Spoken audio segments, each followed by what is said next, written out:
يوم يكشف عن ساق ويدعون إلى السجود فلا يستطيعون يوم يكشف عن ساق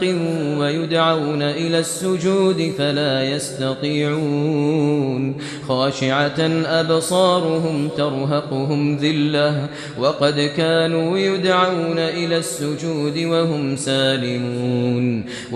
كانوا يدعون إلى السجود وهم سالمون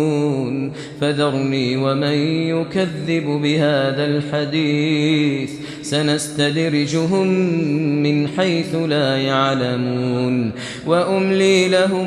وأملي لهم إن كيدي متين أم تسألهم أجرا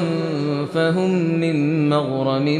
مثقلون أم عندهم الغيب فهم